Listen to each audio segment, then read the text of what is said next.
Hello നമസ്കാരം കൂട്ടുകാരെ, നമ്മളിപ്പം ഖാദി ബോർഡ് LDCയുടെ സിലബസ് പ്രകാരമുള്ള ക്ലാസ്സാണ് നൽകിക്കൊണ്ടിരിക്കുന്നത്. അതിൽ നമ്മുടെ തേർഡ് മൊഡ്യൂൾ കംപ്ലീറ്റ് ആയി. അടുത്തത് ഫോർത്ത് മൊഡ്യൂളാണ്. ഫോർത്ത് മൊഡ്യൂളിൻ്റെ 2 ക്ലാസ് ആയിരിക്കും ഉണ്ടായിരിക്കുക. അതിൽ ഫസ്റ്റ് പാർട്ട് ഇപ്പോൾ നമ്മൾ പഠിക്കുന്നതായിരിക്കും, സെക്കൻഡ് പാർട്ട് വരുന്നതായിരിക്കും. ഓക്കെ, അപ്പോൾ നമ്മൾ ക്ലാസ്സിലോട്ട് കിടക്കുകയാണ്. നമ്മുടെ മൊഡ്യൂളിലെ SCERT പ്രകാരമുള്ള ഫസ്റ്റ് ചാപ്റ്ററാണ്. 7ാം ക്ലാസ്സിലെ 10ാമത്തെ പാഠം നമ്മുടെ ഭരണഘടന. തിരഞ്ഞെടുക്കപ്പെടുന്ന ഒരു വ്യക്തി രാഷ്ട്രത്തലവനായിട്ടുള്ള സംവിധാനമാണ് റിപ്പബ്ലിക്. ഇന്ത്യൻ റിപ്പബ്ലിക് ദിനം ജനുവരി 26. ഇന്ത്യൻ ഭരണഘടന ഔദ്യോഗികമായി നിലവിൽ വന്ന തീയതി 1950 ജനുവരി 26. ഇന്ത്യയുടെ രാഷ്ട്രത്തലവൻ പ്രസിഡന്റ് അഥവാ രാഷ്ട്രപതി. ഇന്ത്യൻ ഭരണഘടന നിലവിൽ വരുമ്പോൾ 8 പട്ടികകൾ അഥവാ ഷെഡ്യൂൾസും 22 ഭാഗങ്ങൾ അഥവാ പാർട്സും 395 അനുച്ഛേദങ്ങൾ അഥവാ ആർട്ടിക്കിൾസുമാണ് ഉണ്ടായിരുന്നത്. ഇന്ത്യൻ ഭരണഘടന നിലവിൽ വരുമ്പോൾ 8 പട്ടികകളും 22 ഭാഗങ്ങളും 395 അനുച്ഛേദങ്ങളും ഉണ്ടായിരുന്നു. നിലവിൽ അതിൽ വ്യത്യാസം വന്നിട്ടുണ്ട്. അപ്പം അതിനേക്കാളും ഇമ്പോർട്ടൻ്റ് ആയിട്ട് നമ്മൾ പഠിക്കേണ്ട ഒരു വിഷയം, ഭരണഘടന നിലവിൽ വരുമ്പോൾ എത്ര പട്ടികകൾ, എത്ര ഭാഗങ്ങൾ, എത്ര അനുച്ഛേദങ്ങൾ എന്ന് പഠിച്ചിരിക്കാം. ഓക്കെ, അടുത്ത പോയിന്റ്, ഒരു രാഷ്ട്രത്തിൻ്റെ അടിസ്ഥാന ആശയങ്ങളും തത്വങ്ങളും നിയമങ്ങളും അടങ്ങുന്ന ആധികാരിക പ്രമാണമാണ് ഭരണഘടന. ഒരു രാഷ്ട്രത്തിൻ്റെ അടിസ്ഥാന ആശയങ്ങളും തത്വങ്ങളും നിയമങ്ങളും അടങ്ങുന്ന ആധികാരിക പ്രമാണമാണ് ഭരണഘടന. ഇന്ത്യൻ ഭരണഘടനാ രൂപീകരണത്തിനെടുത്ത സമയം 2 വർഷം 11 മാസം 17 ദിവസം. ഇന്ത്യൻ ഭരണഘടനാ രൂപീകരണത്തിനെടുത്ത സമയം 2 വർഷം 11 മാസം 17 ദിവസം. ഭരണഘടനാ നിർമ്മാണ സഭയുടെ ആദ്യ സമ്മേളനം നടന്നത് 1946 ഡിസംബർ 9. ഭരണഘടനാ നിർമ്മാണ സഭയുടെ ആദ്യ സമ്മേളനം നടന്നത് 1946 ഡിസംബർ 9. ഭരണഘടനാ നിർമ്മാണ സഭയുടെ ആദ്യ അധ്യക്ഷൻ താൽക്കാലിക അധ്യക്ഷനായിരുന്നു ഡോക്ടർ സച്ചിദാനന്ദ സിൻഹ. ഭരണഘടനാ നിർമ്മാണ സഭയുടെ ആദ്യ അധ്യക്ഷനും താൽക്കാലിക അധ്യക്ഷനുമായിരുന്നു ഡോക്ടർ സച്ചിദാനന്ദ സിൻഹ. ഭരണഘടനാ നിർമ്മാണ സഭയുടെ സ്ഥിരം അധ്യക്ഷൻ ഡോക്ടർ രാജേന്ദ്ര പ്രസാദ്. ഭരണഘടനാ നിർമ്മാണ സഭയുടെ സ്ഥിരം അധ്യക്ഷനായിരുന്നു ഡോക്ടർ രാജേന്ദ്ര പ്രസാദ്. ഭരണഘടനാ ഡ്രാഫ്റ്റിംഗ് കമ്മിറ്റിയുടെ അധ്യക്ഷനായിരുന്നു ഡോക്ടർ BR അംബേദ്കർ. ഭരണഘടനാ ഡ്രാഫ്റ്റിംഗ് കമ്മിറ്റിയുടെ അധ്യക്ഷനായിരുന്നു ഡോക്ടർ BR അംബേദ്കർ. ഇന്ത്യൻ ഭരണഘടനയുടെ ശില്പി എന്നറിയപ്പെടുന്നത് അംബേദ്കർ ആണ്. ഇന്ത്യൻ ഭരണഘടനയുടെ ശില്പി എന്നറിയപ്പെടുന്ന BR അംബേദ്കർ. ഭരണഘടനാ നിർമ്മാണ സഭ ഭരണഘടനയ്ക്ക് അംഗീകാരം നൽകിയത് 1949 നവംബർ 26. ഭരണഘടനാ നിർമ്മാണ സഭ ഭരണഘടനയ്ക്ക് അംഗീകാരം നൽകിയത് 1949 നവംബർ 26. ഭരണഘടനാ ദിനം എന്നറിയപ്പെടുന്നത് നവംബർ 26 ആണ്. ഭരണഘടനയുടെ ആമുഖ പ്രകാരം ഭാരതം ഒരു പരമാധികാര സ്ഥിതിസമത്വ മതേതര ജനാധിപത്യ റിപ്പബ്ലിക്കാണ്. ഭരണഘടനയുടെ ആമുഖ പ്രകാരം ഭാരതം ഒരു പരമാധികാര സ്ഥിതിസമത്വ മതേതര ജനാധിപത്യ റിപ്പബ്ലിക്കാണ്. നമ്മളിത് PSMGR എന്ന് കണക്ട് ചെയ്ത് പഠിക്കാം.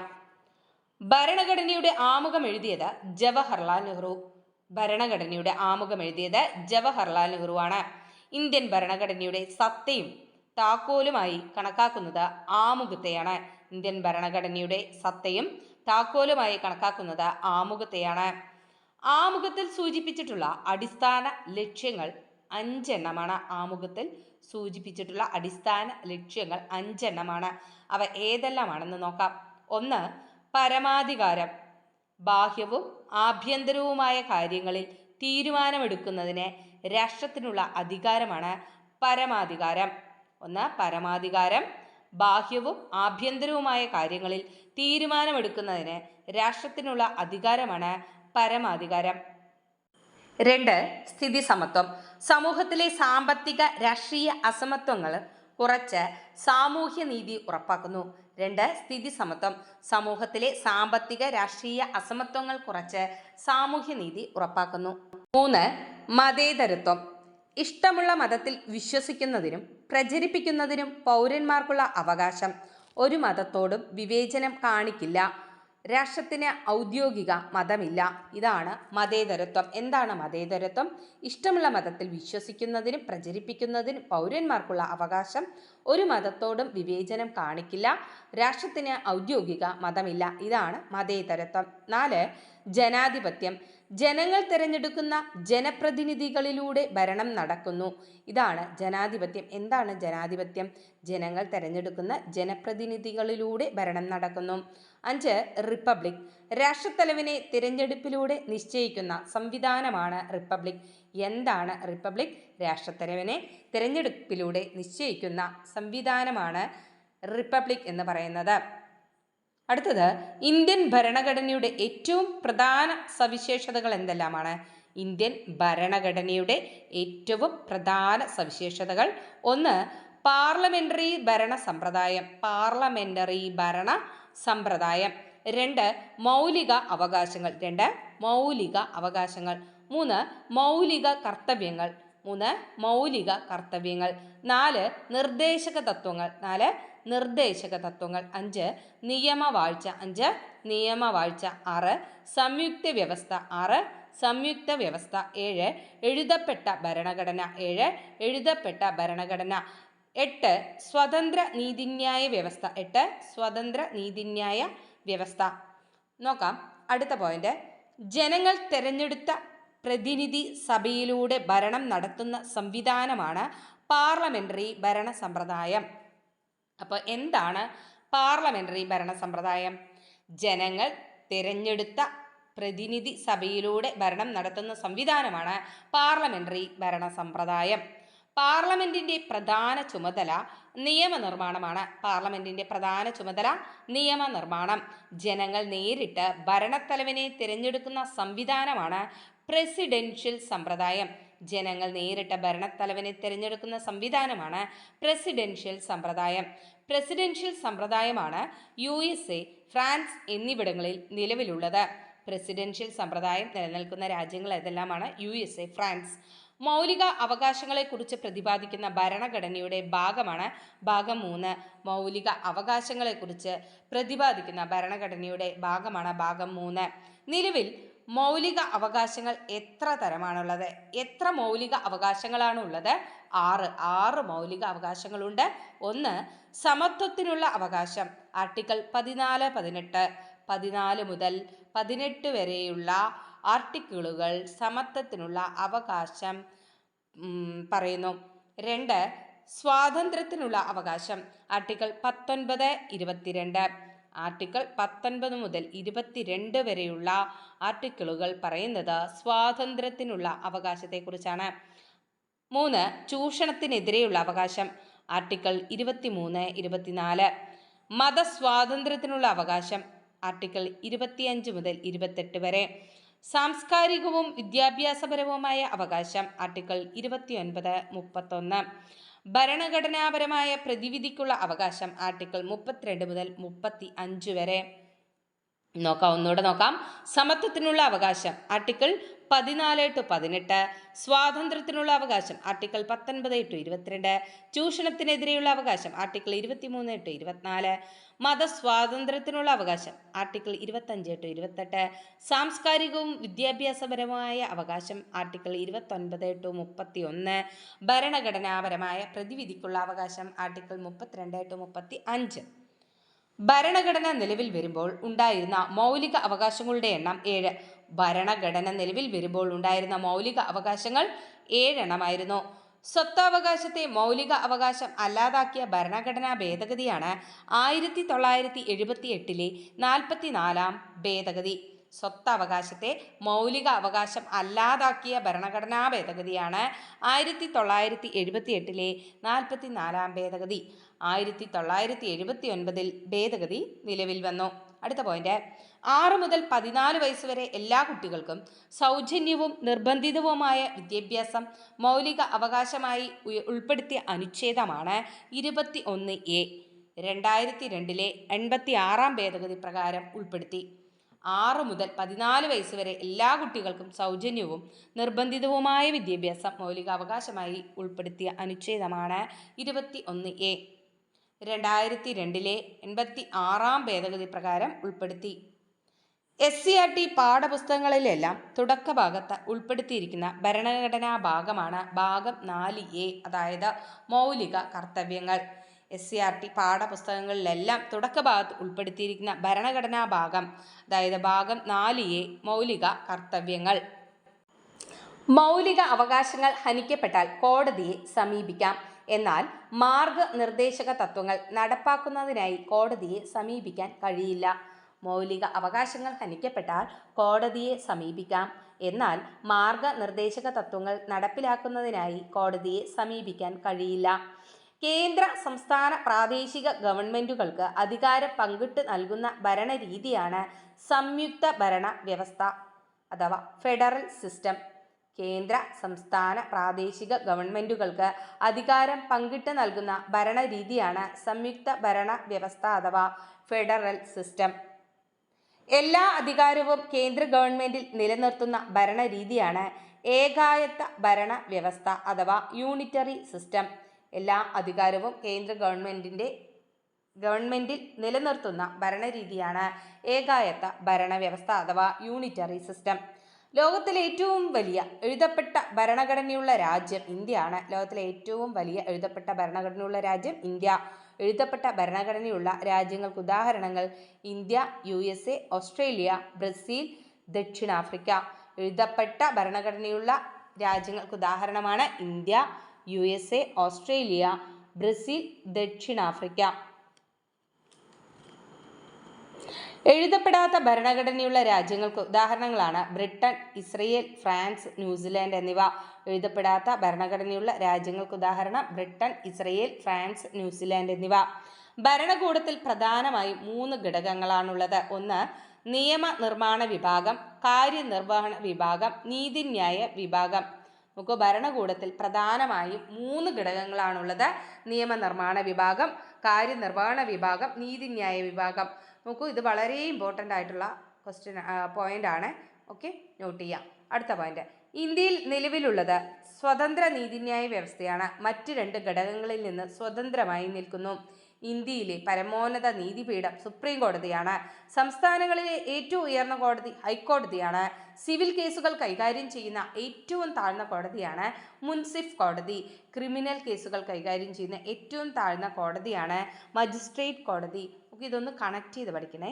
സിമു സിവിൽ കേസ് കൈകാര്യം ചെയ്യുന്നത് മുൻസിഫ് കോടതി. അപ്പോൾ സിമു ക്രിമിനൽ കേസുകൾ കൈകാര്യം ചെയ്യുന്നത് മജിസ്ട്രേറ്റ് കോടതി. അപ്പോൾ ക്രിമ, സിമു, ക്രിമ, സിമു, ക്രിമ. ഒരു 3 വട്ടം പറയുമ്പോഴത്തേക്ക് നമുക്ക് ഉറയ്ക്കും. ഓക്കെ, അപ്പം അത് കഴിഞ്ഞു. അപ്പോൾ ആ ചാപ്റ്റർ നമ്മുടെ കംപ്ലീറ്റ് ആയിരിക്കണം. അടുത്തത് 8ാം ക്ലാസ്സിലെ 4ാമത്തെ ചാപ്റ്ററാണ് നമ്മുടെ ഗവൺമെൻറ്. എന്താണ് നമ്മുടെ ഗവൺമെൻറ്? നോക്കാം. ഫസ്റ്റ് പോയിന്റ്, നിയമനിർമ്മാണ വിഭാഗത്തിൽ ഉൾപ്പെടുന്നത് രാഷ്ട്രപതി, ലോകസഭ, രാജ്യസഭ എന്നിവയാണ്.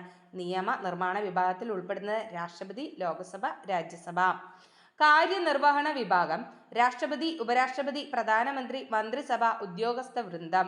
കാര്യനിർവഹണ വിഭാഗത്തിൽ ഉൾപ്പെടുന്നത് രാഷ്ട്രപതി, ഉപരാഷ്ട്രപതി, പ്രധാനമന്ത്രി, മന്ത്രിസഭ, ഉദ്യോഗസ്ഥ വൃന്ദം. നീതിന്യായ വിഭാഗം സുപ്രീം കോടതി, ഹൈക്കോടതികൾ, ജില്ലാ കോടതികൾ, സബ് കോടതികൾ, മുൻസിഫ് കോടതികൾ, മജിസ്ട്രേറ്റ് കോടതികൾ എന്നിവ നീതിന്യായ വിഭാഗത്തിൽ ഉൾപ്പെടുന്നു. ഏതൊക്കെയാണ്? സുപ്രീം കോടതി, ഹൈക്കോടതി, ജില്ലാ കോടതി, സബ് കോടതികൾ, മുൻസിഫ് കോടതികൾ, മജിസ്ട്രേറ്റ് കോടതികൾ എന്നിവ നീതിന്യായ വിഭാഗത്തിൽ ഉൾപ്പെടുന്നു. ഇന്ത്യയുടെ നിയമനിർമ്മാണ വിഭാഗം അറിയപ്പെടുന്നത് പാർലമെന്റ് എന്നാണ്. ഇന്ത്യയുടെ നിയമനിർമ്മാണ വിഭാഗം അറിയപ്പെടുന്നത് പാർലമെന്റ്. ഇന്ത്യൻ പാർലമെന്റ് എന്നത് രാഷ്ട്രപതി, രാജ്യസഭ അഥവാ ഉപരിസഭ, ലോകസഭ അഥവാ അധോസഭ എന്നിവ ചേർന്നതാണ് ഇന്ത്യൻ പാർലമെന്റ്. ആരൊക്കെയാണ്? രാഷ്ട്രപതി, രാജ്യസഭ, ലോകസഭ എന്നിവ ചേർന്നതാണ് എന്ത്? Indian parliament. ഇന്ത്യയിൽ നിലവിലുള്ളത് ദ്വിമണ്ഡല നിയമനിർമ്മാണ സഭയാണ്. ഇന്ത്യയിൽ നിലവിലുള്ളത് ദ്വിമണ്ഡല നിയമനിർമ്മാണ സഭയാണ്. രാഷ്ട്രപതി പാർലമെന്റ് അംഗമല്ല, എന്നാൽ പാർലമെന്റിന്റെ അവിഭാജ്യ ഘടകമാണ്. രാഷ്ട്രപതി പാർലമെന്റിന്റെ അംഗമല്ല, എന്നാൽ പാർലമെന്റിന്റെ അവിഭാജ്യ ഘടകമാണ്. ഇന്ത്യൻ പാർലമെന്റിൽ രാഷ്ട്രപതിയുടെ ചുമതലകൾ പാർലമെന്റിന്റെ സമ്മേളനം വിളിക്കുക, സംയുക്ത സമ്മേളനത്തെ അഭിസംബോധന ചെയ്യുക, ബില്ലുകൾ അംഗീകാരം നൽകുക എന്നിവയാണ് നമ്മുടെ രാഷ്ട്രപതിയുടെ ചുമതലകൾ. ഇന്ത്യൻ പാർലമെന്റിൽ രാഷ്ട്രപതിയുടെ ചുമതലകൾ എന്തെല്ലാമാണ്? പാർലമെന്റ് സമ്മേളനം വിളിക്കുക, സംയുക്ത സമ്മേളനത്തെ അഭിസംബോധന ചെയ്യുക, ബില്ലുകൾക്ക് അംഗീകാരം നൽകുക. അടുത്തത് രാജ്യസഭ. തിരഞ്ഞെടുക്കപ്പെട്ട 238 അംഗങ്ങളുണ്ട്. നാമനിർദ്ദേശം ചെയ്യപ്പെട്ട 12 അംഗങ്ങളുണ്ട്. സംസ്ഥാനങ്ങളുടെ കൗൺസിൽ എന്നറിയപ്പെടുന്നു. എന്താണ് രാജ്യസഭ? തിരഞ്ഞെടുക്കപ്പെട്ട 238 അംഗങ്ങളുണ്ട്. നാമനിർദ്ദേശം ചെയ്യപ്പെട്ട 12 അംഗങ്ങൾ ഉൾപ്പെടുന്നു. സംസ്ഥാനങ്ങളുടെ കൗൺസിൽ എന്ന് അറിയപ്പെടുന്നു. സ്ഥിരം സഭയാണ് രാജ്യസഭ. ഒരു സ്ഥിരം സഭയാണ്. ഉപരാഷ്ട്രപതി അധ്യക്ഷ സ്ഥാനം വഹിക്കുന്നു. രാജ്യസഭയുടെ അധ്യക്ഷൻ ആരാണ്? ഉപരാഷ്ട്രപതിയാണ്. അടുത്തത് ലോക്സഭ. ജനങ്ങൾ നേരിട്ട് തിരഞ്ഞെടുക്കുന്ന 543 അംഗങ്ങളുണ്ട്. ജനങ്ങൾ നേരിട്ട് തിരഞ്ഞെടുക്കുന്ന 543 അംഗങ്ങൾ. നാമനിർദ്ദേശം ചെയ്യപ്പെട്ട 2 അംഗങ്ങൾ. എന്നാൽ 2020 നിലവിൽ വന്ന 104-ാം ഭേദഗതി പ്രകാരം ഇത് നിർത്തലാക്കി. ജനപ്രതിനിധി സഭ എന്നറിയപ്പെടുന്നു ലോകസഭ. ജനപ്രതിനിധി സഭ എന്നറിയപ്പെടുന്നു. കാലാവധി 5 വർഷമാണ്. കാലാവധി 5 വർഷം. സ്പീക്കറാണ് അധ്യക്ഷ സ്ഥാനം വഹിക്കുന്നത്. സ്പീക്കറാണ് അധ്യക്ഷ സ്ഥാനം വഹിക്കുന്നത്. പാർലമെന്റിന്റെ പ്രധാന ചുമതല നിയമനിർമ്മാണമാണ്. പാർലമെന്റിന്റെ പ്രധാന ചുമതല നിയമനിർമ്മാണം. നിയമത്തിന്റെ കരട് രൂപമാണ് ബിൽ എന്ന് പറയുന്നത്. നിയമത്തിന്റെ കരട് രൂപമാണ് ബില്ല്. ധനബിൽ ആദ്യം അവതരിപ്പിക്കുന്നത് ലോകസഭയിലാണ്. ധനബിൽ ആദ്യം അവതരിപ്പിക്കുന്നത് ലോകസഭയിൽ. ഒരു സാധാരണ ബിൽ പാർലമെന്റിന്റെ ഏത് സഭയിലും ആദ്യം അവതരിപ്പിക്കാം. ഒരു സാധാരണ ബില്ലാണെങ്കിൽ പാർലമെന്റിന്റെ ഏത് സഭയിലും ആദ്യം അവതരിപ്പിക്കാം. ഒരു ബിൽ സഭയിൽ എത്ര തവണ വായിക്കുന്നു? 3 തവണ. ഒരു ബിൽ സഭയിൽ എത്ര തവണ വായിക്കുന്നു?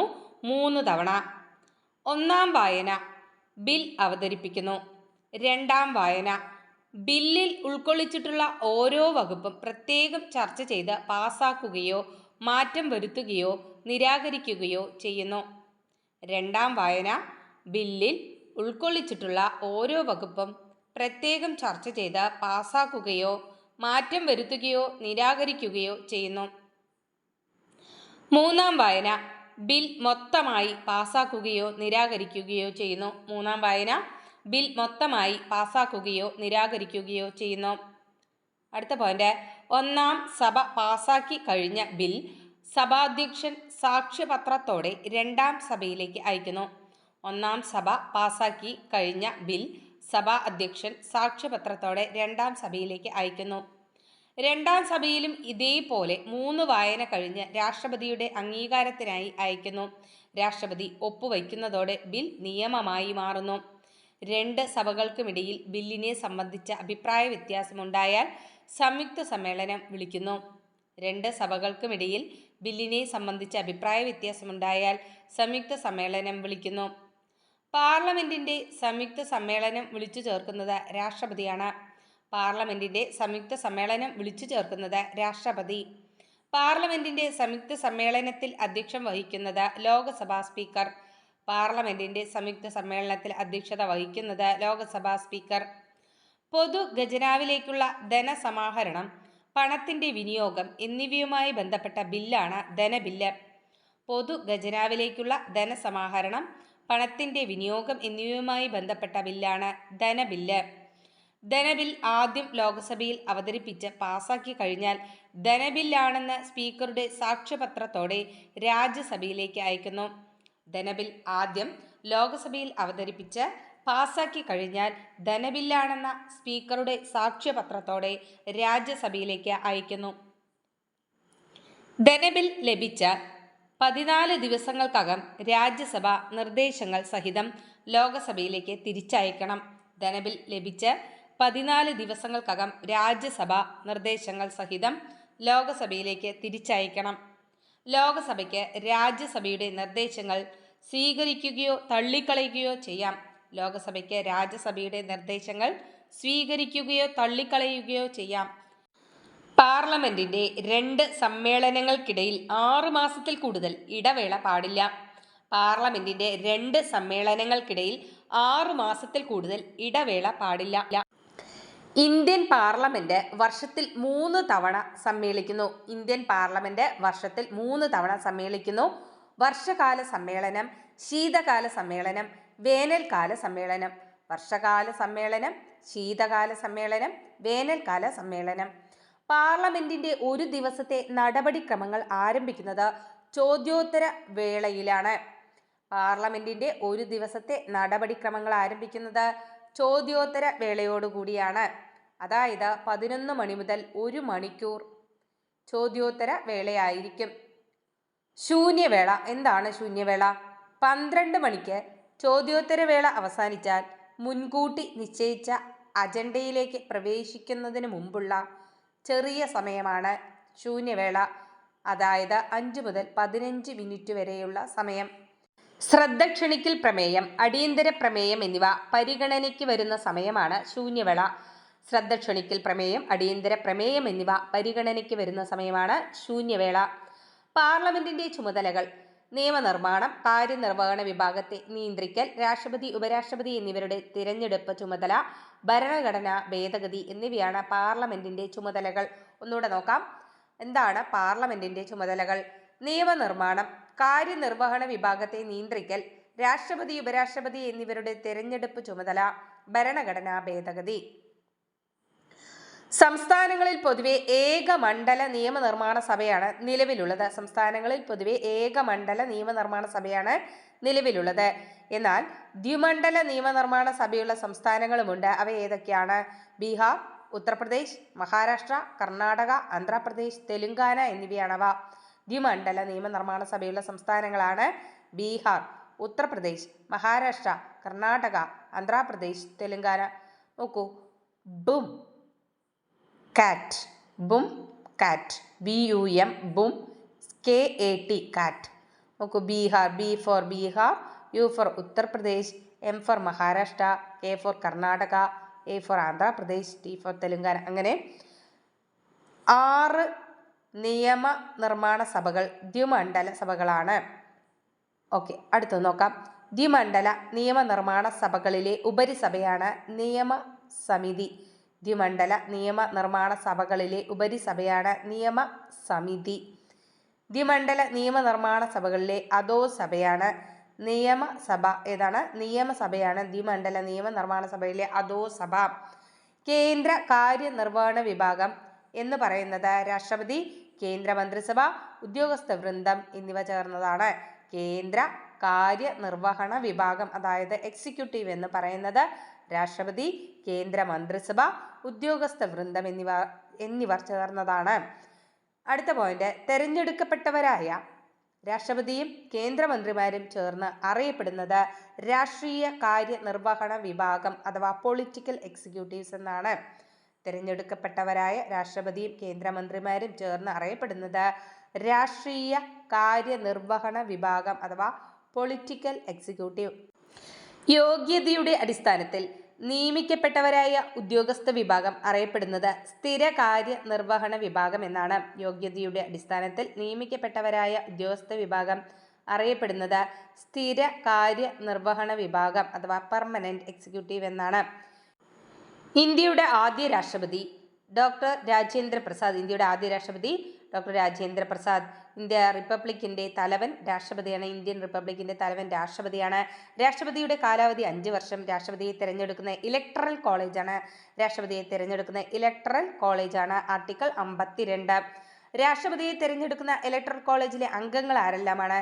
ലോകസഭയിലെ തിരഞ്ഞെടുക്കപ്പെട്ട അംഗങ്ങൾ, രാജ്യസഭയിലെ തിരഞ്ഞെടുക്കപ്പെട്ട അംഗങ്ങൾ, സംസ്ഥാന നിയമസഭകളിലെ തിരഞ്ഞെടുക്കപ്പെട്ട അംഗങ്ങൾ, ഡൽഹി, പുതുച്ചേരി എന്നീ കേന്ദ്രഭരണ പ്രദേശങ്ങളിലെ തിരഞ്ഞെടുക്കപ്പെട്ട അംഗങ്ങൾ എന്നിവർ ചേർന്ന ഒരു ഇലക്ടറൽ കോളേജാണ് രാഷ്ട്രപതിയെ തിരഞ്ഞെടുക്കുന്നത്. കേന്ദ്ര ഗവൺമെന്റിന്റെ എല്ലാ കാര്യനിർവഹണ അധികാരങ്ങളും നിക്ഷിപ്തമായിരിക്കുന്നത് ആരിലാണ്? രാഷ്ട്രപതി. കേന്ദ്ര ഗവൺമെന്റിന്റെ എല്ലാ കാര്യനിർവഹണ അധികാരങ്ങളും നിക്ഷിപ്തമായിരിക്കുന്നത് ആരിലാണ്? രാഷ്ട്രപതി. മന്ത്രിസഭയുടെ ഉപദേശമനുസരിച്ച് ചുമതലകൾ നിർവഹിക്കുന്നു. രാഷ്ട്രപതിയുടെ യോഗ്യതകൾ: ഇന്ത്യൻ പൗരനായിരിക്കണം, 35 വയസ്സ് പൂർത്തിയായിരിക്കണം, ലോകസഭ അംഗമാകുന്നതിന് വേണ്ട എല്ലാ യോഗ്യതകളും ഉണ്ടായിരിക്കണം. രാഷ്ട്രപതിയുടെ പ്രധാന ചുമതലകൾ എന്തെല്ലാമാണെന്ന് നോക്കാം. പ്രധാനമന്ത്രിയെയും മന്ത്രിമാരെയും നിയമിക്കൽ, സുപ്രീം കോടതി, ഹൈക്കോടതികൾ എന്നിവിടങ്ങളിലെ ചീഫ് ജസ്റ്റിസിനെയും മറ്റ് ജഡ്ജിമാരെയും നിയമിക്കൽ, സർവ്വസൈന്യാധിപനായി പ്രവർത്തിക്കൽ, രാജ്യസഭയിലേക്ക് 12 അംഗങ്ങളെ നാമനിർദ്ദേശം ചെയ്യുന്നു, പാർലമെന്റ് പാസാക്കിയ ബില്ലുകൾക്ക് അംഗീകാരം നൽകൽ, ആവശ്യമായി വന്നാൽ രാജ്യത്ത് അടിയന്തരാവസ്ഥ പ്രഖ്യാപിക്കൽ, ദയാഹർജിയിൽ തീർപ്പ് കൽപ്പിക്കൽ എന്നിവയാണ് രാഷ്ട്രപതിയുടെ പ്രധാന ചുമതലകൾ. ഒന്നുകൂടെ നോക്കാം. പ്രധാനമന്ത്രിയെയും മന്ത്രിമാരെയും നിയമിക്കൽ, സുപ്രീം കോടതി, ഹൈക്കോടതികൾ എന്നിവിടങ്ങളിലെ ചീഫ് ജസ്റ്റിസിനെയും മറ്റ് ജഡ്ജിമാരെയും നിയമിക്കൽ, സർവ്വസൈന്യാധിപനായി പ്രവർത്തിക്കൽ, രാജ്യസഭയിലേക്ക് 12 അംഗങ്ങളെ നാമനിർദ്ദേശം ചെയ്യൽ, പാർലമെന്റ് പാസാക്കിയ ബില്ലുകൾക്ക് അംഗീകാരം നൽകൽ, ആവശ്യമായി വന്നാൽ രാജ്യത്ത് അടിയന്തരാവസ്ഥ പ്രഖ്യാപിക്കൽ, ദയാഹർജിയിൽ തീർപ്പ് കൽപ്പിക്കൽ എന്നിവയാണ് രാഷ്ട്രപതിയുടെ പ്രധാന ചുമതലകൾ. അടുത്തത്, ഉപരാഷ്ട്രപതിയെ തെരഞ്ഞെടുക്കുന്ന ഇലക്ടറൽ കോളേജിലെ അംഗങ്ങൾ ആരെല്ലാമാണ് നോക്കാം. മുഴുവൻ രാജ്യസഭാ അംഗങ്ങളും മുഴുവൻ ലോകസഭാ അംഗങ്ങളും ചേർന്നാണ് ഉപരാഷ്ട്രപതിയെ തിരഞ്ഞെടുക്കുന്നത്. അപ്പോൾ ഉപരാഷ്ട്രപതിയെ തിരഞ്ഞെടുക്കുന്ന ഇലക്ടറൽ കോളേജിലെ അംഗങ്ങൾ ആരെല്ലാമാണ്? മുഴുവൻ രാജ്യസഭാ അംഗങ്ങളും മുഴുവൻ ലോകസഭാ അംഗങ്ങളും. അടുത്തത്, ഉപരാഷ്ട്രപതിയുടെ കാലാവധി എന്ന് പറയുന്നത് 5 വർഷമാണ്. ഉപരാഷ്ട്രപതിയുടെ കാലാവധി 5 വർഷം. ഇന്ത്യയുടെ ആദ്യ ഉപരാഷ്ട്രപതിയായിരുന്നു ഡോക്ടർ എസ് രാധാകൃഷ്ണൻ. ഇന്ത്യയുടെ ആദ്യ ഉപരാഷ്ട്രപതി ഡോക്ടർ എസ് രാധാകൃഷ്ണൻ. ഉപരാഷ്ട്രപതിയുടെ പ്രധാന ചുമതലകൾ: രാഷ്ട്രപതിയുടെ അഭാവത്തിൽ അദ്ദേഹത്തിന്റെ ചുമതലകൾ നിർവഹിക്കുക, രാജ്യസഭാ സമ്മേളനത്തിൽ അധ്യക്ഷം വഹിക്കുക എന്നിവയാണ് ഉപരാഷ്ട്രപതിയുടെ പ്രധാന ചുമതലകൾ. ഉപരാഷ്ട്രപതിയുടെ പ്രധാന ചുമതലകൾ എന്തെല്ലാമാണ്? രാഷ്ട്രപതിയുടെ അഭാവത്തിൽ അദ്ദേഹത്തിന്റെ ചുമതലകൾ നിർവഹിക്കുക, രാജ്യസഭാ സമ്മേളനത്തിൽ അധ്യക്ഷ സ്ഥാനം വഹിക്കുക. പ്രധാനമന്ത്രിയും ക്യാബിനറ്റ് മന്ത്രിമാരും സഹമന്ത്രിമാരും ഉപമന്ത്രിമാരും അടങ്ങുന്നതാണ് കേന്ദ്രമന്ത്രിസഭ. എന്താണ് കേന്ദ്രമന്ത്രിസഭ? പ്രധാനമന്ത്രിയും ക്യാബിനറ്റ് മന്ത്രിമാരും സഹമന്ത്രിമാരും ഉപമന്ത്രിമാരും അടങ്ങുന്നതാണ് കേന്ദ്ര മന്ത്രിസഭ. അടുത്തത്, പ്രധാനമന്ത്രിയുടെ ചുമതലകൾ എന്തെല്ലാമാണെന്ന് നോക്കാം. പ്രധാനമന്ത്രിയെ പ്രതിപാദിക്കുന്ന ആർട്ടിക്കിൾ 78. പ്രധാനമന്ത്രിയുടെ ചുമതലകൾ നോക്കാം. ലോക്സഭയുടെ നേതാവായി പ്രവർത്തിക്കുന്നു, ക്യാബിനറ്റ് മീറ്റിംഗുകളിൽ അധ്യക്ഷ സ്ഥാനം വഹിക്കുന്നു, മന്ത്രിസഭയുടെ പ്രവർത്തനം ഏകോപിപ്പിക്കുന്നു, മന്ത്രിസഭാ തീരുമാനങ്ങൾ രാഷ്ട്രപതിയെ അറിയിക്കുന്നു. പ്രധാനമന്ത്രിയുടെ ചുമതലകൾ എന്തെല്ലാമാണ്? ലോക്സഭയുടെ നേതാവായി പ്രവർത്തിക്കുന്നു, ക്യാബിനറ്റ് മീറ്റിംഗുകളിൽ അധ്യക്ഷ സ്ഥാനം വഹിക്കുന്നു, മന്ത്രിസഭയുടെ പ്രവർത്തനം ഏകോപിപ്പിക്കുന്നു, മന്ത്രിസഭാ തീരുമാനങ്ങൾ രാഷ്ട്രപതിയെ അറിയിക്കുന്നു. സംസ്ഥാനതല കാര്യനിർവഹണ വിഭാഗത്തിന്റെ തലവനാണ് ഗവർണർ. സംസ്ഥാനതല കാര്യനിർവഹണ വിഭാഗത്തിന്റെ തലവനാണ് ഗവർണർ. യഥാർത്ഥ കാര്യനിർവഹണ വിഭാഗമായി പ്രവർത്തിക്കുന്നത് മുഖ്യമന്ത്രി ഉൾപ്പെടുന്ന മന്ത്രിസഭയാണ്. യഥാർത്ഥ കാര്യനിർവഹണ വിഭാഗമായി പ്രവർത്തിക്കുന്നത് മുഖ്യമന്ത്രി ഉൾപ്പെടുന്ന മന്ത്രിസഭ. സബ് കോടതികൾ, മുൻസിഫ് കോടതികൾ, മജിസ്ട്രേറ്റ് കോടതികൾ എന്നിവയുടെ അധികാര പരിധി താലൂക്ക് തലത്തിലാണ്. സബ് കോടതികൾ, മുൻസിഫ് കോടതികൾ, മജിസ്ട്രേറ്റ് കോടതികൾ എന്നിവയുടെ അധികാര പരിധി താലൂക്ക് തലമാണ്. അടുത്തത്, സുപ്രീം കോടതി പരിഗണിക്കുന്ന കേസുകൾ ഏതെല്ലാമാണെന്ന് നോക്കാം. 1. മൗലിക അവകാശ ലംഘനവുമായി ബന്ധപ്പെട്ട കേസുകൾ. മൗലിക അവകാശ ലംഘനവുമായി ബന്ധപ്പെട്ട കേസുകൾ. കേന്ദ്ര ഗവൺമെന്റും സംസ്ഥാന ഗവൺമെന്റും തമ്മിലുണ്ടാകുന്ന തർക്കങ്ങൾ, സംസ്ഥാന ഗവൺമെന്റുകൾ തമ്മിലുണ്ടാകുന്ന തർക്കങ്ങൾ, ഭരണഘടനാ വകുപ്പുകളുടെ വ്യാഖ്യാനം ആവശ്യമായ കേസുകൾ, സംസ്ഥാന കോടതികളിൽ നിന്നുള്ള അപ്പീൽ കേസുകൾ എന്നിവയെല്ലാമാണ് സുപ്രീം കോടതി പരിഗണിക്കുന്നത്. ഒന്നുകൂടെ നോക്കാം. മൗലിക അവകാശ ലംഘനവുമായി ബന്ധപ്പെട്ട കേസുകൾ, കേന്ദ്ര ഗവൺമെന്റും സംസ്ഥാന ഗവൺമെന്റും തമ്മിലുള്ള തർക്കങ്ങൾ, സംസ്ഥാന ഗവൺമെന്റുകൾ തമ്മിലുള്ള തർക്കങ്ങൾ, ഭരണഘടനാ വകുപ്പുകളുടെ വ്യാഖ്യാനം ആവശ്യമായ കേസുകൾ, സംസ്ഥാന ഹൈക്കോടതികളിൽ നിന്നുള്ള അപ്പീൽ കേസുകൾ. അടുത്തത്, ജില്ലാ കോടതികളുടെയും കീഴ്ക്കോടതികളുടെയും മേൽനോട്ടം വഹിക്കുന്നത് ഹൈക്കോടതിയാണ്. ജില്ലാ കോടതികളുടെയും കീഴ്ക്കോടതികളുടെയും മേൽനോട്ടം വഹിക്കുന്നത് ഹൈക്കോടതിയാണ്. ഹൈക്കോടതിയുടെ അധികാരങ്ങൾ എന്തെല്ലാമാണെന്ന് നോക്കാം. 1. മൗലികാവകാശങ്ങളുമായി ബന്ധപ്പെട്ട കേസുകളിൽ ഉത്തരവുകൾ പുറപ്പെടുവിക്കൽ. 2. സിവിൽ ക്രിമിനൽ കേസുകളിൽ കീഴ്ക്കോടതിയിൽ നിന്നുള്ള അപ്പീൽ പരിഗണിക്കൽ. 3. സംസ്ഥാന നിയമസഭ പാസാക്കുന്ന നിയമങ്ങൾ വ്യാഖ്യാനിക്കൽ. എന്തെല്ലാമാണ് ഹൈക്കോടതിയുടെ അധികാരങ്ങൾ? മൗലികാവകാശവുമായി ബന്ധപ്പെട്ട കേസുകൾ ഉത്തരവുകൾ പുറപ്പെടുവിക്കൽ, സിവിൽ ക്രിമിനൽ കേസുകളിൽ കീഴ്ക്കോടതിയിൽ നിന്നുള്ള അപ്പീൽ പരിഗണിക്കൽ, സംസ്ഥാന നിയമസഭ പാസാക്കുന്ന നിയമങ്ങൾ വ്യാഖ്യാനിക്കൽ. സാധാരണക്കാർക്കും പാവപ്പെട്ടവർക്കും അധികം പണച്ചെലവില്ലാതെ നീതി ലഭ്യമാക്കുന്നതിനു വേണ്ടിയുള്ള സന്നദ്ധ സ്വഭാവമുള്ള നീതിന്യായ സംവിധാനമാണ് ലോക് അദാലത്ത് എന്ന് പറയുന്നത്. എന്താണ് ലോക് അദാലത്ത്? സാധാരണക്കാർക്കും പാവപ്പെട്ടവർക്കും അധികം പണച്ചെലവില്ലാതെ നീതി ലഭ്യമാക്കുന്നതിനു വേണ്ടിയുള്ള സന്നദ്ധ സ്വഭാവമുള്ള നീതിന്യായ സംവിധാനമാണ് ലോക് അദാലത്ത്. ലോക് അദാലത്ത് എന്ന വാക്കിനർത്ഥം ജനങ്ങളുടെ കോടതി എന്നാണ്. ലോക് അദാലത്ത് എന്നാൽ ജനങ്ങളുടെ കോടതി എന്നാണ് അർത്ഥമാക്കുന്നത്. നോക്കാം അടുത്തൊരു ചാപ്റ്റർ, 9ാം ക്ലാസ്സിലെ 3ാമത്തെ അധ്യായം, ഇന്ത്യൻ ഭരണഘടന അവകാശങ്ങളും കർത്തവ്യങ്ങളും. ഫസ്റ്റ് പോയിന്റ്, ഇന്ത്യൻ ഭരണഘടനയുടെ ആമുഖത്തിൽ ഭാരതത്തെ വിശേഷിപ്പിക്കുന്നത് പരമാധികാര സ്ഥിതിസമത്വ മതേതര ജനാധിപത്യ റിപ്പബ്ലിക് എന്നാണ്. എന്താണ് ഇന്ത്യൻ ഭരണഘടനയുടെ ആമുഖത്തിൽ ഭാരതത്തെ വിശേഷിപ്പിക്കുന്നത്? പരമാധികാര സ്ഥിതിസമത്വ മതേതര ജനാധിപത്യ റിപ്പബ്ലിക്, അതായത് PSMGR എന്ന് ഓർത്തിരിക്കുക. 1976 42ാം ഭരണഘടനാ ഭേദഗതി പ്രകാരം പുതിയതായി ഉൾപ്പെടുത്തിയ വാക്കുകളാണ് സ്ഥിതി സമത്വം മതേതരത്വം എന്നിവ. 1976 42ാം ഭരണഘടനാ ഭേദഗതി പ്രകാരം പുതിയതായി ഉൾപ്പെടുത്തിയ വാക്കുകളാണ് സ്ഥിതി സമത്വം മതേതരത്വം. 1976 42ാം ഭേദഗതി പ്രകാരം ആമുഖത്തിൽ രാഷ്ട്രത്തിന്റെ ഐക്യം എന്നതിന് പകരം രാഷ്ട്രത്തിന്റെ ഐക്യവും അഖണ്ഡതയും എന്നാക്കി മാറ്റി. 1976 42ാം ഭേദഗതി പ്രകാരം ആമുഖത്തിൽ രാഷ്ട്രത്തിന്റെ ഐക്യം എന്നതിന് പകരം രാഷ്ട്രത്തിന്റെ ഐക്യവും അഖണ്ഡതയും എന്നാക്കി മാറ്റി. മൗലിക അവകാശങ്ങൾ ഉൾപ്പെടുന്ന ഭാഗമാണ് ഭാഗം 3 അഥവാ പാർട്ട് 3. മൗലിക അവകാശങ്ങൾ ഉൾപ്പെടുന്നത് ഭാഗം 3ലാണ്.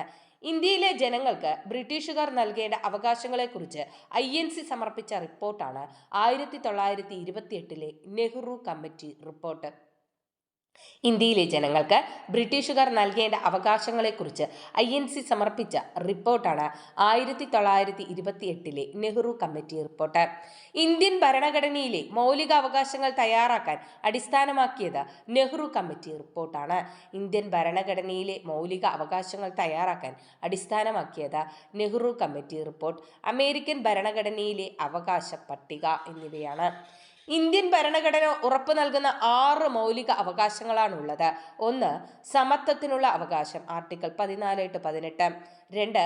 സ്വാതന്ത്ര്യത്തിനുള്ള അവകാശം, ആർട്ടിക്കിൾ 19-22. 3. ചൂഷണത്തിനെതിരെയുള്ള അവകാശം, ആർട്ടിക്കിൾ 23-24. 4. മതസ്വാതന്ത്ര്യത്തിനുള്ള അവകാശം, ആർട്ടിക്കിൾ 25-28. സാംസ്കാരികവും വിദ്യാഭ്യാസപരവുമായ അവകാശങ്ങൾ, ആർട്ടിക്കിൾ 29-30. സാംസ്കാരികവും വിദ്യാഭ്യാസപരവുമായ അവകാശങ്ങൾ, ആർട്ടിക്കിൾ 29-30. ഭരണഘടനാപരമായ പരിഹാരം കാണുന്നതിനുള്ള അവകാശങ്ങൾ, ആർട്ടിക്കിൾ 32-35 വരെ. ഭരണഘടനാപരമായ പരിഹാരം കാണുന്നതിനുള്ള അവകാശങ്ങൾ, ആർട്ടിക്കിൾ 32-35. ജാതി മതിൽ വിഷയവുമായി ബന്ധപ്പെട്ട് വാർത്തകളിൽ ഇടം പിടിച്ച ഗ്രാമമാണ് മധ്യമപുരം. ജാതി മതിൽ വിഷയവുമായി ബന്ധപ്പെട്ട വാർത്തകളിൽ ഇടം പിടിച്ച ഗ്രാമമാണ് മധ്യമപുരം. സമത്വത്തിനുള്ള അവകാശങ്ങളിൽ ഉൾക്കൊള്ളിച്ചിട്ടുള്ള അവകാശങ്ങൾ എന്തെല്ലാം? സമത്വത്തിനുള്ള അവകാശങ്ങളിൽ ഉൾക്കൊള്ളിച്ചിട്ടുള്ള അവകാശങ്ങൾ എന്തെല്ലാം നോക്കാം. 1. നിയമത്തിനു മുന്നിൽ സമത്വം ഉറപ്പാക്കൽ, ആർട്ടിക്കിൾ 14. നിയമസമത്വം, നിയമത്തിനു മുന്നിൽ സമത്വം ഉറപ്പാക്കൽ, ആർട്ടിക്കിൾ 14 നിയമസമത്വം. 2. ജാതി, മതം, ലിംഗം, ജനനസ്ഥലം എന്നിവയുടെ അടിസ്ഥാനത്തിലുള്ള വിവേചനം നിരോധിക്കൽ, ആർട്ടിക്കിൾ 15 വിവേചനം തടയൽ. ജാതി, മതം, ലിംഗ, ജനനസ്ഥലം എന്നിവയുടെ അടിസ്ഥാനത്തിലുള്ള വിവേചനം നിരോധിക്കൽ, ആർട്ടിക്കിൾ 15 വിവേചനം തടയൽ. പൊതു നിയമങ്ങളിൽ അവസര സമത്വം ഉറപ്പാക്കൽ, ആർട്ടിക്കിൾ 16. പൊതു നിയമങ്ങളിൽ അവസര സമത്വം ഉറപ്പാക്കൽ, ആർട്ടിക്കിൾ 16 അവസര സമത്വം.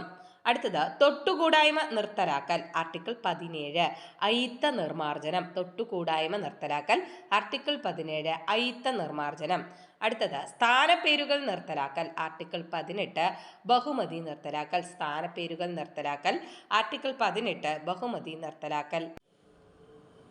തൊട്ടുകൂടായ്മ നിരോധന നിയമം നിലവിൽ വന്നത് 1955. തൊട്ടുകൂടായ്മ നിരോധന നിയമം നിലവിൽ വന്നത് 1955. സ്വാതന്ത്ര്യത്തിനുള്ള അവകാശങ്ങളിൽ ഉൾപ്പെടുന്നവ: 1. സംസാരത്തിനും ആശയപ്രകടനത്തിനുമുള്ള സ്വാതന്ത്ര്യം, ആർട്ടിക്കിൾ 19(1). സംസാരത്തിനും ആശയപ്രകടനത്തിനുമുള്ള സ്വാതന്ത്ര്യമാണ് ആർട്ടിക്കിൾ 19(1). ആയുധങ്ങൾ കൂടാതെ സമാധാനപരമായി സമ്മേളിക്കാനുള്ള സ്വാതന്ത്ര്യം ആർട്ടിക്കിൾ 19(2). ആയുധങ്ങൾ കൂടാതെ സമാധാനപരമായി സമ്മേളിക്കാനുള്ള സ്വാതന്ത്ര്യം ആർട്ടിക്കിൾ 19(2). സംഘടനകൾ രൂപീകരിക്കാനുള്ള സ്വാതന്ത്ര്യം ആർട്ടിക്കിൾ 19(3). സംഘടനകൾ രൂപീകരിക്കാനുള്ള സ്വാതന്ത്ര്യം ആർട്ടിക്കിൾ 19(3). ഇന്ത്യയിൽ എവിടെയും സഞ്ചരിക്കാനുള്ള സ്വാതന്ത്ര്യം ആർട്ടിക്കിൾ 19(4). ഇന്ത്യയിൽ എവിടെയും സഞ്ചരിക്കാനുള്ള സ്വാതന്ത്ര്യം ആർട്ടിക്കിൾ 19(4). ഇന്ത്യയിൽ എവിടെയും താമസിക്കാനുള്ള സ്വാതന്ത്ര്യം ആർട്ടിക്കിൾ 19(5). ഇന്ത്യയിൽ എവിടെയും താമസിക്കാനുള്ള സ്വാതന്ത്ര്യം ആർട്ടിക്കിൾ 19(5). ഏത് തൊഴിലിലും വ്യാപാര വാണിജ്യ പ്രവർത്തനങ്ങളിലും ഏർപ്പെടുന്നതിനുള്ള സ്വാതന്ത്ര്യം ആർട്ടിക്കിൾ 19(6). ഏത് തൊഴിലിലും വ്യാപാര വാണിജ്യ പ്രവർത്തനങ്ങളിലും ഏർപ്പെടുന്നതിനുള്ള സ്വാതന്ത്ര്യം ആർട്ടിക്കിൾ 19(6). കുറ്റകൃത്യം ചെയ്തവരെ സംബന്ധിച്ചുള്ള സംരക്ഷണമാണ് ആർട്ടിക്കിൾ 20. ഇരട്ട ശിക്ഷയിൽ നിന്നുള്ള മോചനം. കുറ്റകൃത്യം ചെയ്തവരെ സംബന്ധിച്ചുള്ള സംരക്ഷണമാണ് ആർട്ടിക്കിൾ 20. ഇരട്ട ശിക്ഷയിൽ നിന്നുള്ള മോചനം. 6 മുതൽ 14 വയസ്സ് വരെയുള്ള എല്ലാ കുട്ടികൾക്കും നിർബന്ധിതവും സൗജന്യവുമായ വിദ്യാഭ്യാസത്തിനുള്ള അവകാശമാണ് ആർട്ടിക്കിൾ 21(a). 6 മുതൽ 14 വയസ്സ് വരെയുള്ള എല്ലാ കുട്ടികൾക്കും നിർബന്ധിതവും സൗജന്യവുമായ വിദ്യാഭ്യാസത്തിനുള്ള അവകാശമാണ് ആർട്ടിക്കിൾ 21(a). അന്യായമായ അറസ്റ്റിനും തടങ്കലിനുമെതിരെയായുള്ള സംരക്ഷണമാണ് ആർട്ടിക്കിൾ 22. അതായത് കരുതൽ തടങ്കൽ. അന്യായമായ അറസ്റ്റിനും തടങ്കലിനുമെതിരെയുള്ള സംരക്ഷണമാണ് ആർട്ടിക്കിൾ 22. കരുതൽ തടങ്കൽ. ഒന്നുകൂടെ നോക്കാം. സ്വാതന്ത്ര്യത്തിനുള്ള അവകാശങ്ങളിൽ എന്തെല്ലാം ഉൾപ്പെടുന്നു? സംസാരത്തിനും ആശയപ്രകടനത്തിനുമുള്ള സ്വാതന്ത്ര്യം 19(1). ആയുധങ്ങൾ കൂടാതെ സമാധാനപരമായി സമ്മേളിക്കാനുള്ള സ്വാതന്ത്ര്യം 19(2). സംഘടനകൾ രൂപീകരിക്കാനുള്ള സ്വാതന്ത്ര്യം 19(3). ഇന്ത്യയിൽ എവിടെയും സഞ്ചരിക്കാനുള്ള സ്വാതന്ത്ര്യം 19(4). ഇന്ത്യയിൽ എവിടെയും താമസിക്കാനുള്ള സ്വാതന്ത്ര്യം 19(5). ഏത് തൊഴിലിലും വ്യാപാര വാണിജ്യ പ്രവർത്തനങ്ങളിലും ഏർപ്പെടുന്നതിനുള്ള സ്വാതന്ത്ര്യം 19(6). കുറ്റകൃത്യം ചെയ്തവരെ സംബന്ധിച്ചുള്ള സംരക്ഷണം ആർട്ടിക്കിൾ 20. ജീവനും വ്യക്തി സ്വാതന്ത്ര്യത്തിനുമുള്ള സംരക്ഷണം ആർട്ടിക്കിൾ 21. 6 മുതൽ 14 വയസ്സ് വരെയുള്ള എല്ലാ കുട്ടികൾക്കും നിർബന്ധിതവും സൗജന്യവുമായ വിദ്യാഭ്യാസത്തിനുള്ള അവകാശം ആർട്ടിക്കിൾ 21(a). അന്യായമായ അറസ്റ്റിനും തടങ്കലിനുമെതിരെയുള്ള സംരക്ഷണം ആർട്ടിക്കിൾ 22. നോക്കാം. അടിയന്തരാവസ്ഥ കാലത്തും നിഷേധിക്കാൻ പറ്റാത്ത മൗലിക അവകാശങ്ങളുണ്ട്. അതേതാണ്? ജീവന്റെയും വ്യക്തി സ്വാതന്ത്ര്യത്തിൻ്റെയും സംരക്ഷണം ആർട്ടിക്കിൾ 21. ആർട്ടിക്കിൾ 21 അടിയന്തരാവസ്ഥ കാലത്തും നിഷേധിക്കാൻ പറ്റാത്ത മൗലികാവകാശം. ചൂഷണത്തിനെതിരായ അവകാശങ്ങൾ ഉൾപ്പെടുന്നത് ഏതെല്ലാം? നിർബന്ധിത തൊഴിൽ, മനുഷ്യക്കച്ചവടം എന്നിവ നിരോധിച്ചിരിക്കുന്നു. ആർട്ടിക്കിൾ 23. ചൂഷണത്തിനെതിരെ ഉള്ള ആർട്ടിക്കിളാണ് ആർട്ടിക്കിൾ 23. നിർബന്ധിത തൊഴിൽ, മനുഷ്യക്കച്ചവടം എന്നിവ നിരോധിച്ചിരിക്കുന്നു. പ്രതിപാദിക്കുന്നത് ആർട്ടിക്കിൾ 23. വ്യവസായശാലകളിലും മറ്റ് അപകടകരമായ മേഖലകളിലും കുട്ടികളെ ജോലിക്ക് നിയോഗിക്കുന്നത് നിരോധിച്ചിരിക്കുന്നു. ആർട്ടിക്കിൾ 24. വ്യവസായശാലകളിലും മറ്റ് അപകടകരമായ മേഖലകളിലും കുട്ടികളെ ജോലിക്ക് നിയോഗിക്കുന്നത് നിരോധിച്ചിരിക്കുന്നു. ആർട്ടിക്കിൾ 24. അതായത് ബാലവേല നിരോധനം. ആധുനിക ഇന്ത്യയുടെ ശില്പി എന്നറിയപ്പെടുന്നത് ജവഹർലാൽ നെഹ്റുവാണ്. ആധുനിക ഇന്ത്യയുടെ ശില്പി ജവഹർലാൽ നെഹ്റു. നമ്മുടെ ഭരണഘടന മതേതര സങ്കല്പത്തിൽ അധിഷ്ഠിതമായതും മതസ്വാതന്ത്ര്യം അനുവദിക്കുന്നതുമാണ് എന്ന് അഭിപ്രായപ്പെട്ടത് ജവഹർലാൽ നെഹ്റുവാണ്. നമ്മുടെ ഭരണഘടന മതേതര സങ്കല്പത്തിൽ അധിഷ്ഠിതമായതും മതസ്വാതന്ത്ര്യം അനുവദിക്കുന്നതുമാണ് എന്ന് അഭിപ്രായപ്പെട്ടത് ജവഹർലാൽ നെഹ്റു. മതേതരത്വം എന്നതുകൊണ്ട് അർത്ഥമാക്കുന്നത് ഇന്ത്യക്ക് ഒരു ഔദ്യോഗിക മതമില്ല, ഒരു മതത്തെയും ഇന്ത്യ പ്രോത്സാഹിപ്പിക്കുന്നില്ല, മതസ്വാതന്ത്ര്യം ഉറപ്പു നൽകുന്നു. മതേതരത്വം എന്നതുകൊണ്ട് അർത്ഥമാക്കുന്നത് ഒന്ന്, ഇന്ത്യക്ക് ഔദ്യോഗിക മതമില്ല, ഒരു മതത്തെയും ഇന്ത്യ പ്രോത്സാഹിപ്പിക്കുന്നില്ല, മതസ്വാതന്ത്ര്യം ഉറപ്പു നൽകുന്നു. അടുത്തത്, മതസ്വാതന്ത്ര്യത്തിനുള്ള അവകാശങ്ങളിൽ ഉൾപ്പെടുന്നത് ഏതെല്ലാമാണ് നോക്കാം. സ്വതന്ത്രമായി ഏതു മതത്തിലും വിശ്വസിക്കുന്നതിനും ആചരിക്കുന്നതിനും പ്രചരിപ്പിക്കുന്നതിനുള്ള അവകാശം ആർട്ടിക്കിൾ 25. മതവിഭാഗങ്ങൾക്ക് മത ജീവകാരുണ്യ സ്ഥാപനങ്ങൾ സ്ഥാപിക്കുന്നതിനും നോക്കി നടത്തുന്നതിനുമുള്ള സ്വാതന്ത്ര്യം ആർട്ടിക്കിൾ 26.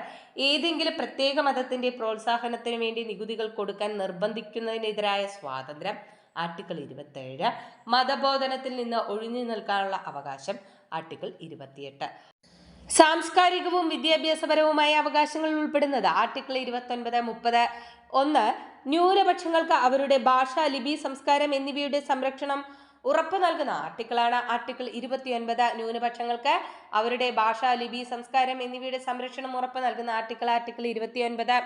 മത ഭാഷാ ന്യൂനപക്ഷങ്ങൾക്ക് സ്വന്തം ഇഷ്ടപ്രകാരം വിദ്യാഭ്യാസ സ്ഥാപനങ്ങൾ ആരംഭിക്കുന്നതിനുള്ള അവകാശം ഉറപ്പ് നൽകുന്ന ആർട്ടിക്കിളാണ് ആർട്ടിക്കിൾ 30.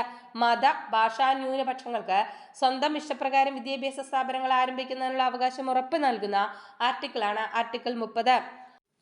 ഒരു വ്യക്തിക്ക് മൗലികാവകാശങ്ങൾ ലംഘിക്കപ്പെട്ടാൽ അവ പുനഃസ്ഥാപിക്കാൻ സുപ്രീം കോടതിയെയോ ഹൈക്കോടതിയെയോ സമീപിക്കാൻ അവകാശം നൽകുന്നത് ഭരണഘടനാപരമായ പരിഹാരങ്ങൾക്കുള്ള അവകാശമാണ്. ഒരു വ്യക്തിക്ക് മൗലികാവകാശങ്ങൾ ലംഘിക്കപ്പെട്ടാൽ അവ പുനഃസ്ഥാപിക്കാൻ സുപ്രീം കോടതിയെയോ ഹൈക്കോടതിയെയോ സമീപിക്കാൻ അവകാശം നൽകുന്നത് ഭരണഘടനാപരമായ അവകാശമാണ്. മൗലികാവകാശങ്ങൾ പുനഃസ്ഥാപിക്കാൻ വേണ്ടി കോടതികൾ പുറപ്പെടുവിക്കുന്ന ഉത്തരവുകളാണ് റിട്ടുകൾ. മൗലിക അവകാശങ്ങൾ പുനഃസ്ഥാപിക്കാൻ വേണ്ടി കോടതികൾ പുറപ്പെടുവിക്കുന്ന ഉത്തരവുകളാണ് റിട്ടുകൾ. ഈ ഭരണഘടനയിൽ ഏറ്റവും പ്രധാനപ്പെട്ട വകുപ്പ് ഏതാണെന്ന് ചോദിച്ചാൽ എൻ്റെ ഉത്തരം ഭരണഘടനാപരമായ പരിഹാരം കാണാനുള്ള അവകാശം എന്നാണ്. ഇത് ഇന്ത്യൻ ഭരണഘടനയുടെ ഹൃദയവും ആത്മാവുമാണ്. ഈ വാക്കുകൾ ആരുടേതാണ്? Doctor BR Ambedkar. എന്താണ് ഈ ഭരണഘടനയിൽ ഏറ്റവും പ്രധാനപ്പെട്ട വകുപ്പ് ഏതാണെന്ന് ചോദിച്ചാൽ എൻ്റെ ഉത്തരം ഭരണഘടനാപരമായ പരിഹാരം കാണാനുള്ള അവകാശം എന്നാണ്. ഇത് ഇന്ത്യൻ ഭരണഘടനയുടെ ഹൃദയവും ആത്മാവുമെന്ന് വിശേഷിപ്പിച്ചത് ആരാണ്? ഡോക്ടർ BR അംബേദ്കർ ആണ്. ആർട്ടിക്കിൾ ഏതായിരുന്നു? ആർട്ടിക്കിൾ 32.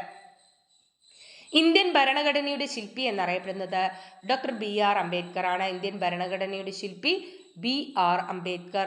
മൗലിക അവകാശ സംരക്ഷണത്തിനായി കോടതികൾക്ക് എത്ര തരത്തിലുള്ള റിട്ടുകൾ പുറപ്പെടുവിക്കാം? 5 തരത്തിൽ. മൗലിക അവകാശ സംരക്ഷണത്തിനായി കോടതികൾക്ക് എത്ര തരത്തിലുള്ള റിട്ടുകൾ പുറപ്പെടുവിക്കാം? 5 തരത്തിലുള്ള റിട്ടുകൾ. 1 habeas corpus, 2 mandamus, 3 quo warranto, 4 certiorari, 5 prohibition. 1 habeas corpus, 2 mandamus, 3 quo warranto, 4 certiorari, 5 prohibition. നോക്കാം അടുത്ത പോയിന്റ്. ജനക്ഷേമത്തിനായി കേന്ദ്ര സംസ്ഥാന സർക്കാരുകളോട് നടപ്പിലാക്കാൻ ആവശ്യപ്പെടുന്ന നിർദ്ദേശങ്ങൾ ഭരണഘടനയിൽ ഏത് ഭാഗത്താണ്? ഭാഗം 4, അതായത് നിർദ്ദേശക തത്വങ്ങൾ. ജനക്ഷേമത്തിനായി കേന്ദ്ര സംസ്ഥാന സർക്കാരുകളോട് നടപ്പിലാക്കാൻ ആവശ്യപ്പെടുന്ന നിർദ്ദേശങ്ങൾ ഭരണഘടനയിൽ ഏത് ഭാഗത്താണ്? ഭാഗം 4, നിർദ്ദേശക തത്വങ്ങൾ. നിർദ്ദേശക തത്വങ്ങളുടെ പ്രധാന ലക്ഷ്യം ക്ഷേമ രാഷ്ട്ര രൂപീകരണമാണ്. നിർദ്ദേശ തത്വങ്ങളുടെ പ്രധാന ലക്ഷ്യം ക്ഷേമ രാഷ്ട്ര രൂപീകരണം. നിർദ്ദേശക തത്വങ്ങൾ സംരക്ഷിച്ചു കിട്ടുന്നതിന് കോടതിയെ സമീപിക്കാൻ കഴിയില്ല. നിർദ്ദേശക തത്വങ്ങൾ സംരക്ഷിച്ചു കിട്ടാൻ കോടതിയെ സമീപിക്കാൻ കഴിയില്ല. നിർദ്ദേശക തത്വങ്ങളിലെ പ്രധാന ചില ഇനങ്ങൾ ഏതെല്ലാമാണ് നോക്കാം. 1 സൗജന്യ നിയമസഹായം, ആർട്ടിക്കിൾ 39A. സൗജന്യ നിയമസഹായം, ആർട്ടിക്കിൾ 39A. സ്ത്രീക്കും പുരുഷനും തുല്യ ജോലിക്ക് തുല്യവേതനം, ആർട്ടിക്കിൾ 39D. പട്ടികജാതി പട്ടികവർഗ വിഭാഗങ്ങളുടെ വിദ്യാഭ്യാസ സാമ്പത്തിക താൽപ്പര്യ സംരക്ഷിക്കൽ, ആർട്ടിക്കിൾ 46. അന്താരാഷ്ട്ര സമാധാനവും സുരക്ഷിതത്വവും ഉറപ്പുവരുത്തൽ, ആർട്ടിക്കിൾ 51. ഗാന്ധിജിയുടെ ആശയങ്ങൾ ഉൾക്കൊള്ളിച്ചിട്ടുള്ള ഭരണഘടനയുടെ ഭാഗമാണ് നിർദ്ദേശക തത്വങ്ങൾ. ഭാഗം 4. നിർദ്ദേശക തത്വങ്ങൾ ഉൾപ്പെടുത്തിയ ചില പ്രധാന ഗാന്ധിയൻ ആശയങ്ങൾ ഏതെല്ലാമാണെന്ന് നോക്കാം. 1 ഗ്രാമപഞ്ചായത്ത് സംഘടിപ്പിക്കൽ, ആർട്ടിക്കിൾ 40. ഗ്രാമപഞ്ചായത്ത് സംഘടിപ്പിക്കൽ, ആർട്ടിക്കിൾ 40. കുടിൽ വ്യവസായം പ്രോത്സാഹിപ്പിക്കൽ, ആർട്ടിക്കിൾ 43. ലഹരി വസ്തുക്കളുടെ നിരോധനം, ആർട്ടിക്കിൾ 47. ഗോവധ നിരോധനം, ആർട്ടിക്കിൾ 48. ഒന്നുകൂടെ നോക്കാം. നിർദ്ദേശക തത്വങ്ങൾ ഉൾപ്പെടുത്തിയ ചില പ്രധാന ഗാന്ധിയൻ ആശയങ്ങൾ. 1 ഗ്രാമപഞ്ചായത്ത് സംഘടിപ്പിക്കൽ, ആർട്ടിക്കിൾ 40. കുടിൽ വ്യവസായം, ആർട്ടിക്കിൾ 43. ലഹരി വസ്തുക്കളുടെ നിരോധനം, ആർട്ടിക്കിൾ 47. ഗോവധ നിരോധനം, ആർട്ടിക്കിൾ 48. മൗലിക കർത്തവ്യങ്ങളെക്കുറിച്ച് പ്രസ്താവിക്കുന്ന ഭരണഘടനാ ഭാഗമാണ് ഭാഗം 4A. മൗലിക കർത്തവ്യങ്ങളെക്കുറിച്ച് പ്രസ്താവിക്കുന്ന ഭരണഘടനാ ഭാഗമാണ് ഭാഗം 4A. നിലവിൽ മൗലിക കർത്തവ്യങ്ങളുടെ എണ്ണം 11. നിലവിൽ 11 മൗലിക കർത്തവ്യങ്ങളാണ് ഉള്ളത്. മൗലിക കർത്തവ്യങ്ങൾ ഭരണഘടനയോട് ചേർത്ത ഭേദഗതിയാണ് 1976 42-ാം ഭേദഗതി. മൗലിക കർത്തവ്യങ്ങൾ ഭരണഘടനയോട് ചേർത്ത ഭേദഗതിയാണ് 1976 42-ാം ഭേദഗതി. കൂട്ടരെ, നമ്മുടെ ഫസ്റ്റ് പാർട്ട് അങ്ങനെ കംപ്ലീറ്റ് ആയിരിക്കുകയാണ്. ഇനി ഒരു പാർട്ടും കൂടെ ഉണ്ടായിരിക്കും ഈ മൊഡ്യൂളിൽ. അതോടുകൂടി നമ്മൾ ക്ലാസ് അടുത്ത മൊഡ്യൂളിലോട്ട് നീങ്ങുകയാണ്. അപ്പോൾ നമുക്ക് പെട്ടെന്ന് തന്നെ പഠിച്ചു പോകാനായിട്ട് സാധിക്കും. നിങ്ങൾ ഇടുന്ന ക്ലാസ്സുകൾ റിപ്പീറ്റ് ചെയ്ത് ഒന്ന് കേൾക്കാനായിട്ട് ശ്രമിക്കുക. എങ്കിൽ മാത്രമേ നമുക്ക് കാര്യവിവരങ്ങൾ ഉറച്ചു നിൽക്കത്തുള്ളൂ. അതുകൊണ്ട് അടുത്ത ക്ലാസ്സിൽ കാണാം. താങ്ക്